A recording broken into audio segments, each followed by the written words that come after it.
Hola, mi nombre es Jessy Castellanos y hoy está conmigo Alicia Paz, que su nombre artístico es Ana Resti. Música, compositora, cantautora, productora. Bienvenida, ¿cómo estás? Oli, muy bien, muy contenta de estar en esta entrevista. Genial. Pues cuéntanos de ti, cuéntanos lo que tú nos quieres compartir hasta el día de hoy, en tu camino musical, lo que creas que para ti haya sido importante de estar aquí. Bueno, yo soy de Chile, allá crecí en un pequeño pueblo llamado Santiago, que no es un pequeño pueblo en realidad. Y ahí hice casi toda mi vida. Yo no estudié música en la universidad allá, pero siempre hice música desde muy niña. Mi mamá y mi papá se ocuparon de estimularme desde muy niña a tocar instrumentos y así. Mi mamá es actriz y profesora de lenguaje, de español, y mi papá tocaba música en ese entonces, entonces se conocieron en un ambiente muy artístico y hippie. Y entonces yo crecí en un ambiente así también, rodeada de música y de artistas que ensayaban en mi casa y así. Wow. Entonces como que eso me formó desde muy niña.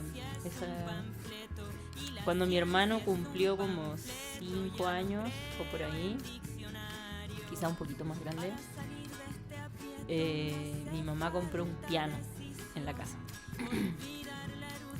Que yo creo que se gastó así todo su ahorro y los que no tenía para comprar ese piano. Era un piano vertical,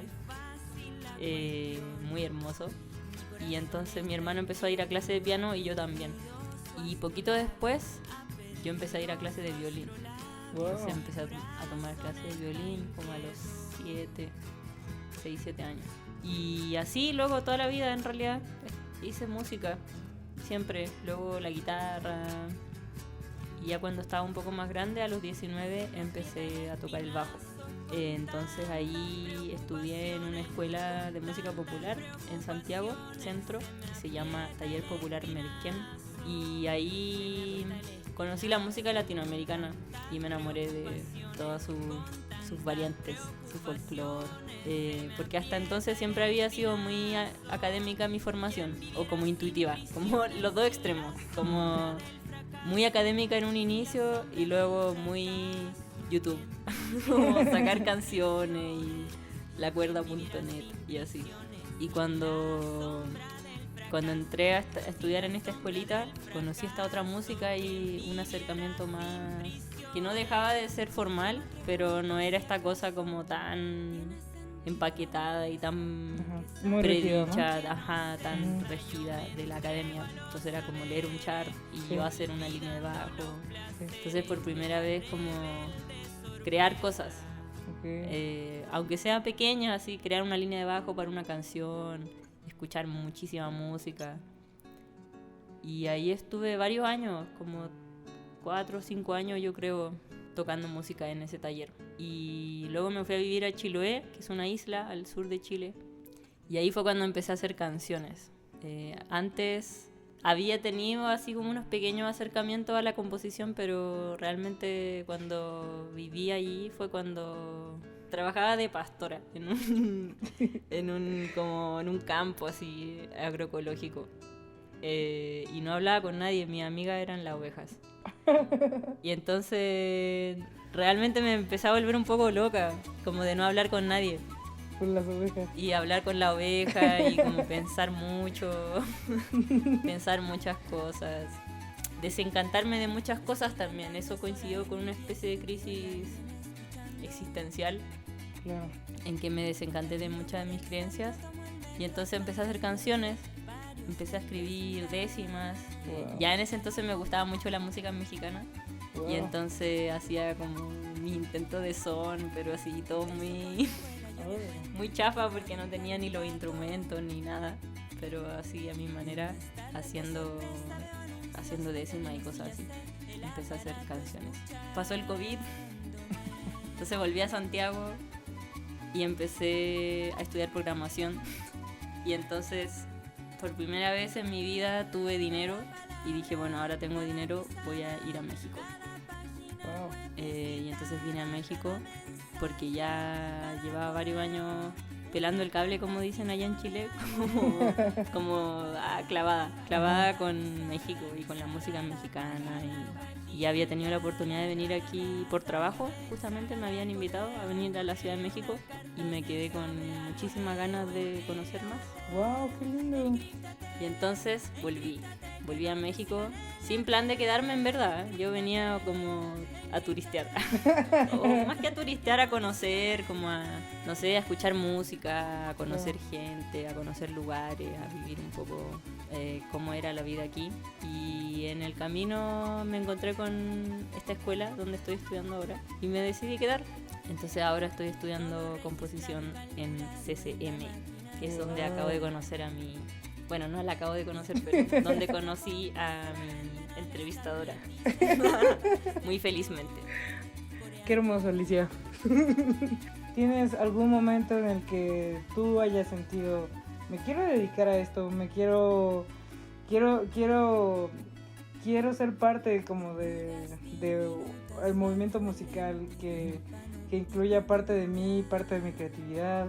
Sí, yo creo que fue principalmente cuando empecé a participar en este taller que te comentaba, el taller popular Merquén. Una etapa que tiene así, guarda un gran lugar en mi corazón. Porque ahí conocí gente que, o sea, por primera vez conviví con mucha gente que se dedicaba a eso, que vivía de eso y que le apasionaba. Y que, pues sí, hacían su vida con eso y lo vivían de forma muy cotidiana.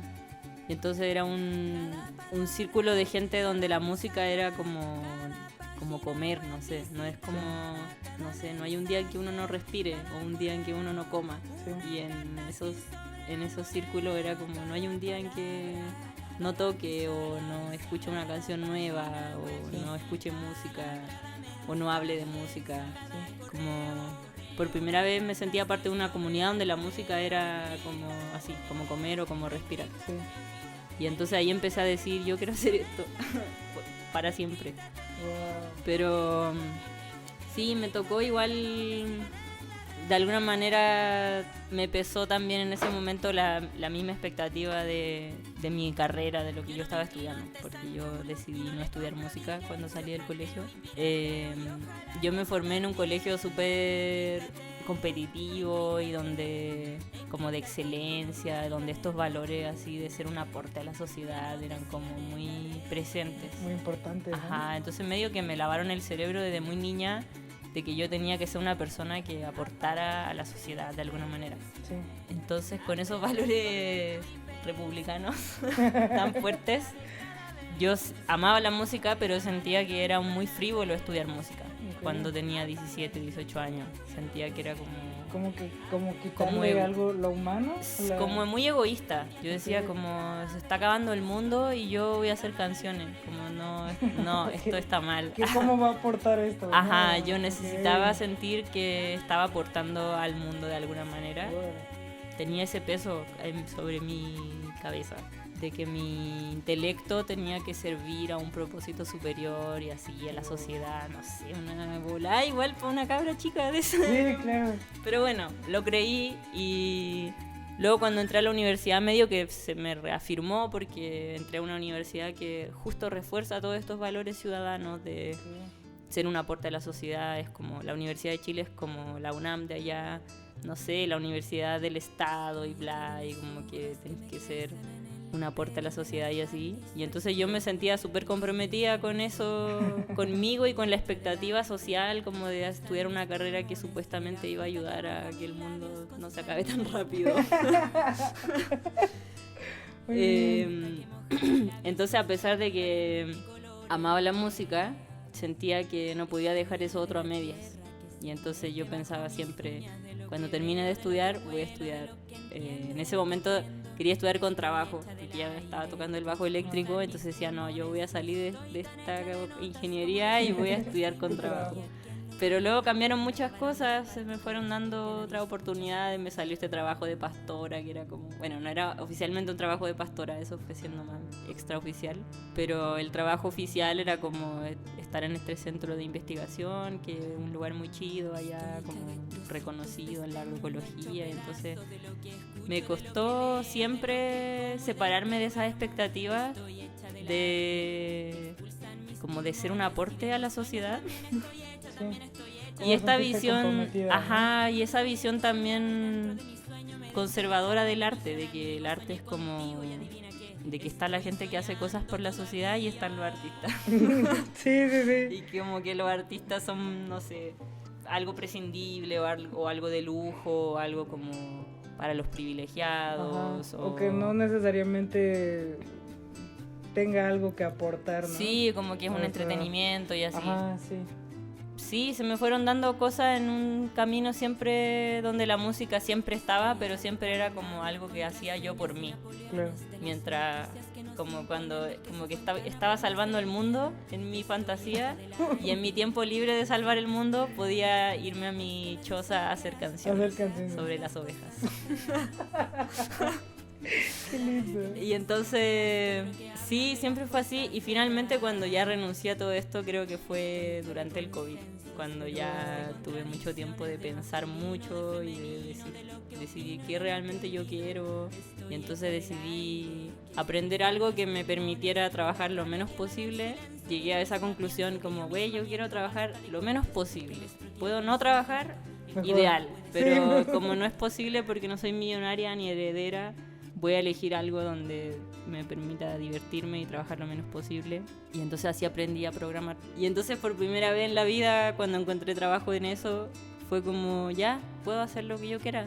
Puedo hacer música y puedo viajar y puedo tener tiempo. Como que resolviste esa parte de ti para darte el espacio a hacer tus cosas. Y o sea, y tampoco he renunciado a... Ya no quiero salvar el mundo ni salvar a la humanidad, pero sí creo al menos en lo que esté dentro de mi alcance, hacer del mundo un lugar un poco mejor o un poco menos horrible. Sí. En la medida de mis convicciones. Sí. Y para la gente que me rodea. Y sí, ya no tengo como estas expectativas tan ciudadanas de aportar a la sociedad y cosas así. Sí. Más bien todo lo contrario. Pero eso me ayudó mucho a decidir por la música y a decidir por mí. Creo que en ese sentido el egoísmo tiene mucho que aportar a los artistas y a los artistas. Sí, esta convicción de satisfacer tu voluntad y de que tu voluntad es tu límite y no hay que satisfacer ninguna otra expectativa superior ni del mundo, ni de Dios. Que te sientas comprometido, ¿no? Ajá, o como ni de tu familia, ni del mundo, ni del país, ni de la patria, ni nada de eso. Como que todo eso son puros fantasmas que a los artistas, o sea, a algunos les pueden servir y en la historia hay muchos ejemplos de gente que devota hacia estos fantasmas, hizo cosas muy hermosas, pero me di cuenta yo que ese no era mi camino y ya. Qué lindo. ¿Cómo se involucra tu nombre artístico, Ana Resti, con lo que me cuentas? Con esta parte de dejar la responsabilidad de querer salvar al mundo. Cuéntanos un poco de cómo elegiste ese nombre, ¿por qué Ana Resti? En el COVID tenía mucho tiempo libre, volví a leer mucho y entonces me encontré con un libro maravilloso de una escritora gringa que se llama Ursula K. Le Guin. Y entonces ella escribió este libro en el 74 o por ahí, que es una novela que describe una utopía anarquista. Fundaron unas personas que vivían en un planeta que era como la Tierra, digamos, así, un planeta muy, muy exuberante, muy diverso en paisajes, donde hay mucha vida y donde impera un sistema social y político propietario, o sea, donde hay muchos que no tienen nada y muy pocos que tienen casi todo. Y hay gobiernos y así. Entonces en algún momento ocurre una revolución y se juntan las personas que no estaban de acuerdo con esto y dicen, ya, ¿saben qué va? Vámonos. Nos vamos de este planeta, nos vamos a la luna, vamos a armar nuestro pedo allá a nuestra forma. Y entonces fundan una sociedad nueva, con nuevas reglas, con incluso un nuevo idioma, hacen todo distinto. Y entonces el libro describe la historia de un habitante de este planeta, que es un científico muy prominente, y es invitado a Urras, que es como digamos la Tierra, a hacer una especie de intercambio académico.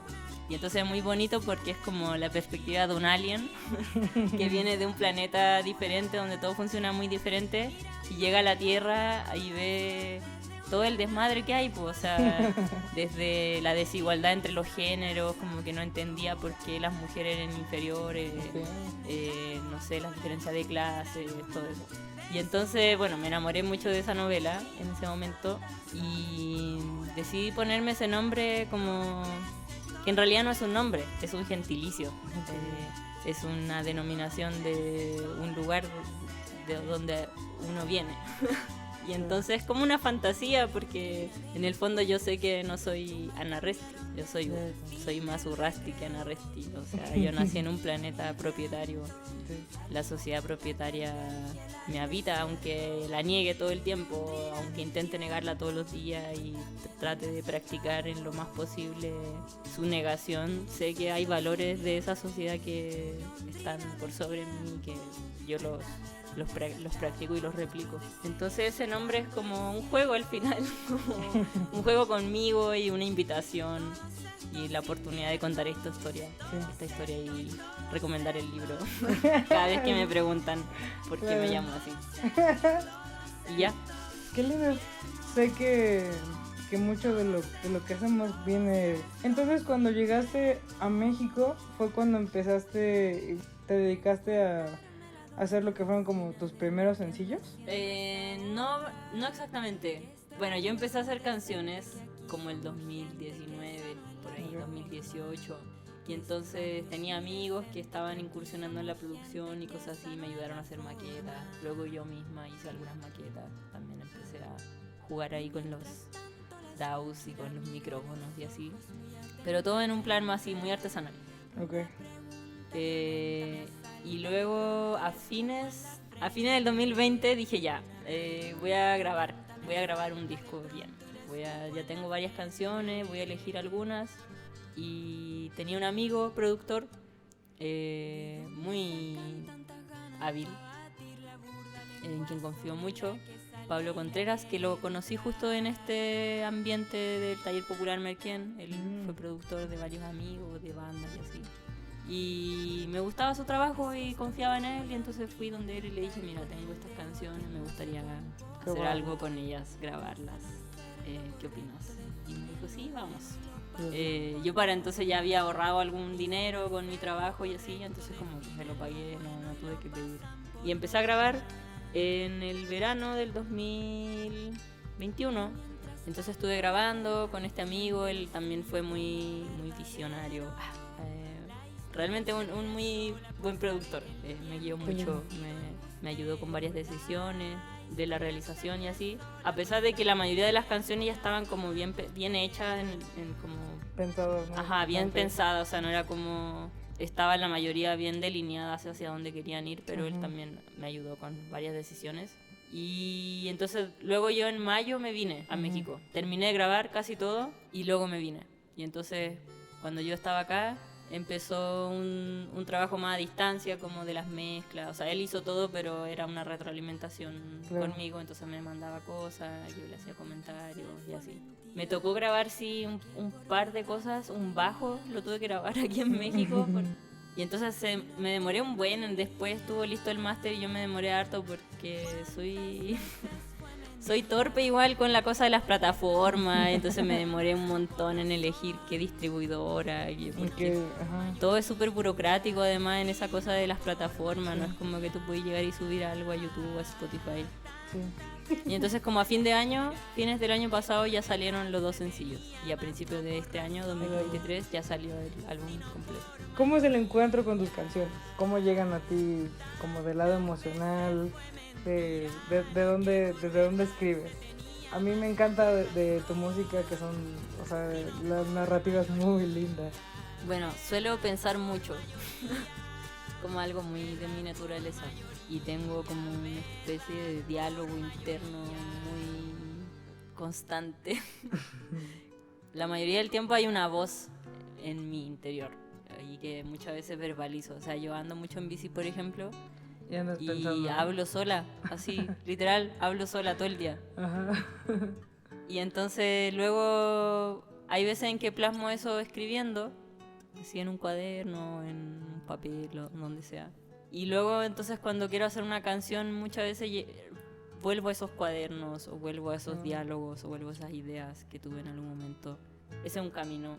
Otras veces improviso, no sé, o sea, no es que improvise todo, pero muchas veces hago canciones jugando. Como tuve, sí, la suerte de conocer a una persona que me enseñó a hacer canciones de esa manera. Entonces, él era una persona con que compartí mucho en Chiloé, y él tenía una forma de hacer canciones así, como canciones de una vez, o canciones que nacían y morían en el mismo día. Wow, qué lindo. Y entonces era chistoso, hacíamos muchas canciones así, como de sentarnos y jugar con la guitarra e inventar. La mayoría eran puras estupideces, otras no. Y eran canciones que no tenían necesariamente el ánimo de perdurar. Y entonces eso es bacán porque te libera de esta cosa como de que tenga que sonar bien, o de que tenga que preocuparte por... Ajá, solo estás jugando, es como... Estás jugando a conversar, pero con música. Sí, sí, Y sí. con letra. Y entonces ahí me empecé a enamorar de esa manera de hacer música, como más jugando, improvisando. Entonces a veces tomaba la guitarra y un par de acordes y a hablar de lo que sea, y de repente salían ritmos y salían cosas chistosas. De pronto hay algo que me gusta y entonces lo plasmo. Digo, ya, esto sí me gusta para una canción que me gustaría que perdurara. Guardar. Ajá, entonces lo grabo con el celu. Y ahora que he estado estudiando composición, he aprendido otras maneras de hacer música que están buenas también, desde un lugar más... Otros caminos. Ajá, ¿no? más intelectual quizá, como no necesariamente escuchando o tocando siempre desde el inicio. Entonces a veces es como sentarse frente al papel y imaginarse una progresión de acordes, y luego imaginarse una melodía y decir, ya, a ver. Pero luego lo que suene, inevitablemente lo transforma. Hay cosas que me gustan y las dejo, otras cosas que no me gustan y las cambio, y así. Y en cuanto a la lírica, sí, o sea, siempre parto de lo que me conmueve. Hay una persona que una vez dijo algo que me marcó mucho hace poco, y es que hacemos música de lo que nos supera. Y para mí es eso muchas veces. O sea, hay un montón de cosas de este mundo que me superan. Y es como, no puedo. O sea, no puedo con la cárcel, con que exista gente encerrada. No puedo con el sufrimiento. Hay cosas que me pasan en el día a día y que me superan. Y entonces como me superan, las hago canción. Claro, es muy lindo. Porque me desbordo. Y entonces esa es una manera. Desde todos esos lugares, desde el juego, hay cosas que tampoco son tan graves y que es como por hacer un juego con algo. Pero sí, siempre desde la emoción, supongo.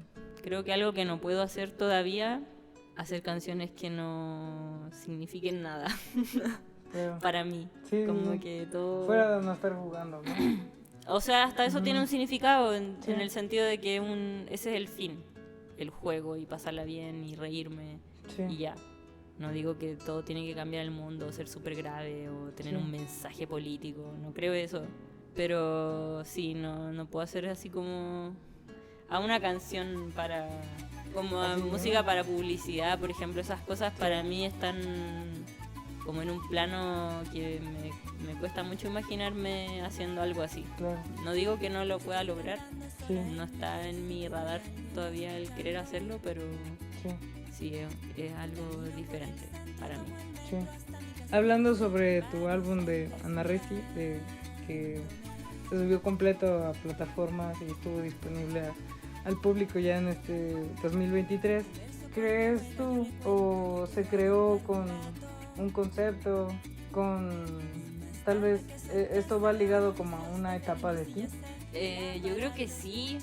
O sea, todas esas canciones surgieron en momentos de mucha reflexión de mi lugar en el mundo conmigo y de lo que estaba pasando, de lo que yo estaba viviendo. Y en cuanto a la música, son súper reflejo de mi formación en el taller y en la música popular latinoamericana. Creo, en la mayoría de los ejemplos, o sea, de los tracks de ese EP, está súper presente la sonoridad latinoamericana y de los instrumentos acústicos y de la música que yo me formé escuchando y tocando. O sea, ritmos como el joropo, la misma música mexicana como el son y así. No sé si está tan bien logrado como tan fiel al estilo, pero pero suena sí, como un poco a... o sea, es fusión. Le da como ahí al son veracruzano, ahí Ajá. cuando cantan ahí con las jaranas y... Sí. Sí, sí. O sea, es una fusión súper personal de como yo entiendo, como yo Que te me gusta formé. también, ¿no? Ajá, y de mis gustos, totalmente. En cuanto a instrumentos. Y también la mano de Pablo, que le da esta fusión con elementos más electrónicos y en cosas bien sutiles igual, pero que siento que aportan a una atmósfera más impredecible o diferente. Sí. Como que no es la guitarra pelada así. Sí, no es sola. al 100% folk así. ¿no? Ujú. ¿Cuáles fueron los 2 sencillos que salieron primero? Es uno que se llama Pueblo Chico y otro que es Encriptada. Encriptada. ¿Hay alguna razón especial por qué esos hayan salido antes? Porque me gustaban. O sea, sí fue como de estos son Estos son mis bebés más Sí, de los o que sea, estoy bueno, más orgullosa. ¿O más contenta? bueno, todas me gustan. Claro. La verdad, los 5 me gustan. Creo que la decisión fue como más emotiva que otra cosa. Quizá en el caso de Encriptada ahí sí fue una decisión más... Hubo otros factores porque sucedió que esa canción salió acompañada de un fanzine. Ajá, es como una publicación independiente, pequeña. Ah, ok. Porque bueno, el origen de esa canción fue una mezcla de cosas. El 2019 hubo una crisis política importante en Chile y empezaron a surgir muchas dudas y muchas reflexiones en torno a la privacidad, porque fue un momento de mucha represión y entonces mucha gente vivió en carne propia la vigilancia y como el riesgo de los aparatos electrónicos y de la vigilancia a través de los celulares y cosas así, como que se vio algo muy, muy patente. Y luego eso empeoró con el COVID. Wow. Y no solo en Chile, o sea, se dio ejemplo así de que en China la gente la rastreaban en el metro con su celular y cosas así. Y yo estaba entonces empezando a estudiar programación y me empecé a clavar muchísimo en esas cosas y en esas preguntas. Y como, Encriptarte. ajá, y como qué onda estos celulares, así estoy cargando literalmente es un dispositivo de rastreo permanente que tengo sobre mi cuerpo todo el día, por voluntad. O sea, nadie me obliga a hacerlo. Son como estas obligaciones medias sutiles de la modernidad, de que claro, uno puede elegir no tener un smartphone, pero tienes que estar dispuesto a estar lo que un poco, conlleva, ajá, ¿no? como al margen de muchas cosas. Sí. Entonces empecé a pensar mucho en esas cosas y así fue como surgió esa canción. Y luego de muchas conversaciones con amigues y con gente allá, surgió la idea de que, bueno, si hay tantas cosas que están pasando y que como cuidados básicos que una persona podría querer tener, entonces ¿por qué no hacemos una especie de manual o de guía práctica para llevar a la práctica esas cosas? Ok. Valga la redundancia. Como para Sí, como... salirte de... Claro, porque la canción plantea varias preguntas o varias como sugerencias y cosas así, sugiere un montón de cosas con respecto a la privacidad y entonces el fanzine es como, bueno, ¿cómo llevamos esto a la práctica? Ya más concretamente, ¿qué se puede hacer? Una persona que necesita por algún motivo tener cierta seguridad o quiere tener algún tipo de privacidad digital, ¿cómo lo puede hacer? Y entonces tuvo sentido hacer un lanzamiento conjunto, como de sacar la canción y sacar el fanzine también. Claro, como un como paquete. mostrar problema y soluciones, ¿no? Sí, una Claro. cosa así. Sí. No sé si tuvo tanta popularidad el fanzine. Por ahí también sí me han dicho que hay gente que lo descarga y que se han llevado copias a otros lados. Pero sí, ese fue el motivo por el que salió ese single. Y el otro por gusto nomás. Está muy lindo, Pueblo Chico, ¿no? Sí. Sí, está muy lindo. Gracias. Y bueno, igual para ir cerrando, ¿tú piensas este álbum que necesita escucharse en el orden en el que está o igual pueden funcionar como entes independientes? Las canciones no fueron escritas pensando que iban a ser parte del mismo disco todas. Ah, ok. O sea, fueron... Y entonces no fueron pensadas como en una narrativa común, así de que todas... Ajá. O sea, obviamente todas tienen cosas en común, todas las hice yo, no sé, como que todas tienen una parte de mí, no sé, son como reflejo de esa especie de viaje personal Sí. de esos años. Y el orden no es aleatorio, pero podría ser otro orden. Entonces Claro. sí, se pueden escuchar en Pueden otro funcionar orden. Pero independientes. ese orden a mí me gusta como propuesta. ¿Cómo ha sido tu proceso buscando tu sonido? Porque sé que hoy en día, además de tu proyecto como Ana Resti, también escribes otras cosas, escribes igual música sin letra. ¿Se relaciona un poco? O sea, tu búsqueda de sonido como Ana Resti. Yo diría que sí, pero me gusta pensar también que Ana Resti es un subconjunto de todo lo que yo soy, o Sí. de toda la música que puedo hacer, con otras personas también, y por otros propósitos, no necesariamente dar un mensaje que tenga que ver con mi identidad o algo así. Y sí, o sea, todas las cosas que he aprendido en este poco más de un año que llevo estudiando, sin duda han aportado a sonidos que no me imaginaba yo capaz de producir o incluso que me fueran a gustar. Entonces tengo mi proyecto en paralelo ahí como de experimentación. ¿Estás abierta a tus producciones sean variadas de alguna forma? O sea, que vayan tal vez reinventándose contigo, con tu crecimiento. Sí, totalmente. No me siento para nada atada a una sonoridad, a un sonido, a un estilo. O sea que, por ejemplo, en todo este viaje de aprender otras cosas, algo que me ha gustado mucho ha sido la orquestación, el arreglo. Y era algo que ya me gustaba desde antes, pero que me lo veía como algo súper lejano igual de hacer. Muy alejado, ¿no? Para terminar, ¿quieres compartirnos tus redes sociales? ¿Dónde podemos escuchar tu música? ¿Dónde podemos conocerte, saber más de ti? Sí, miren, pueden escuchar mi EP en Bandcamp.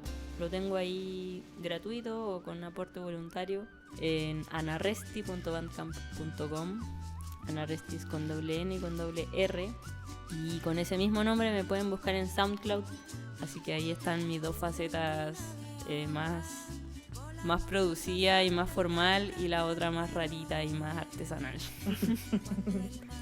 Bueno, muchísimas gracias, Alicia, por compartirnos todo esto de ti, de tu vida, de tu música, porque de todas tus creencias, creaciones, y te deseo lo mejor, que sigas creciendo como artista, como persona, y que vayas reinventándote siempre con tu vida, que siempre tengas momentos felices en donde te sientas bien, te sientas mejor. Miau, gracias. Muchas gracias por la invitación. Eso es todo por hoy. Hasta luego.